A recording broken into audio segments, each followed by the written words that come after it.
Le 17 novembre 2024. Comme vous pouvez voir, je suis devant la Maison-Blanche à Washington, D.C. Je suis Gloriane Blais, ex-avocate et citoyenne canadienne.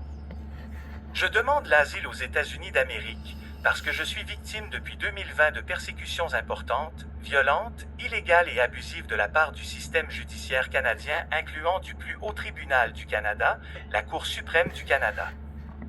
Cela a débuté en 2020, où à titre d'avocate je recevais un jugement frauduleux à l'issue d'un procès pour mon client, homme d'affaires très solide victime de corruption, abus de pouvoir gouvernemental, contre une société d'État du gouvernement du Québec au Canada, une poursuite de mon client de 35 millions de dollars canadiens. À la suite du jugement frauduleux, j'ai porté la cause devant la Cour d'appel du Québec avec un appel de plein droit. La Cour d'appel du Québec a rejeté préliminairement l'appel, en refusant de regarder la preuve, en refusant illégalement d'attendre à l'étape du dépôt de la preuve. J'ai alors déposé, en mars 2021, une demande d'autorisation d'appel à la Cour suprême du Canada, afin que le plus haut du tribunal du pays réforme le jugement frauduleux rendu en faveur de la corruption gouvernementale. Dans toute l'histoire judiciaire canadienne, c'était la première fois qu'une partie non seulement alléguait un manque d'impartialité volontaire, mais en avait la preuve. J'ai déposé 14 volumes de preuves. Avant que la Cour suprême du Canada rende leur décision, le juge en chef de la Cour supérieure du Québec, c'est-à-dire le patron des juges de procès pour la province de Québec, déposa une demande d'enquête disciplinaire à mon encontre au barreau du Québec, alors que j'avais déposé à la Cour suprême du Canada la preuve de mes allégués, alors que ce n'était pas l'avocate qu'on devait enquêter, mais plutôt le juge sous sa gouverne ayant rendu le jugement frauduleux.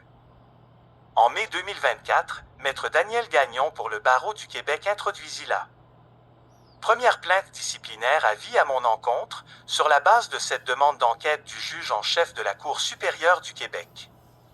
Depuis cette date, le juge en chef de la Cour supérieure du Québec a démissionné et Maître Daniel Gagnon a avoué sous serment à 2 reprises qu'il n'a jamais lu aucune page des 14 volumes de preuves, sauf mon mémoire de 20 pages qui sont mes allégués.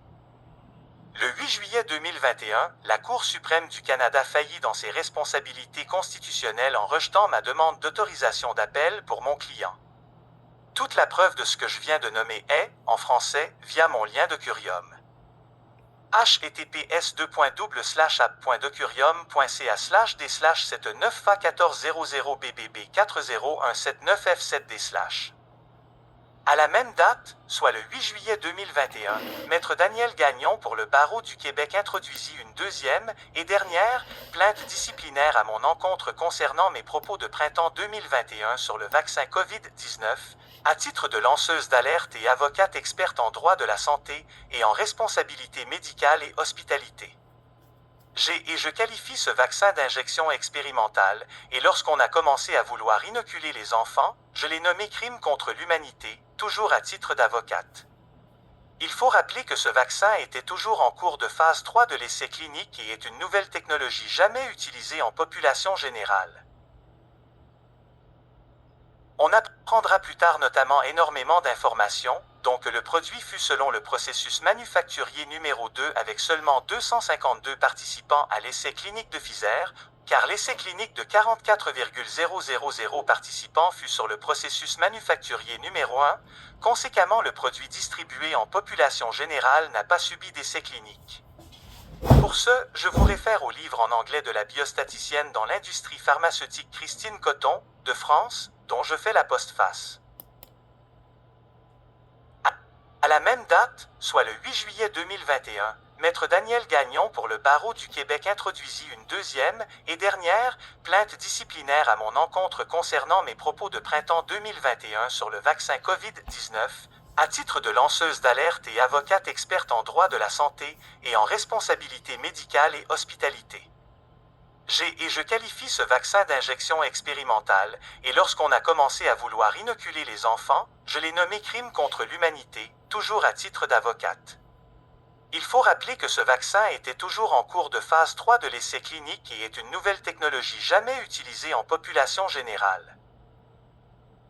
On apprendra plus tard notamment énormément d'informations, donc le produit fut selon le processus manufacturier numéro 2 avec seulement 252 participants à l'essai clinique de Pfizer, car l'essai clinique de 44,000 participants fut sur le processus manufacturier numéro 1, conséquemment le produit distribué en population générale n'a pas subi d'essai clinique.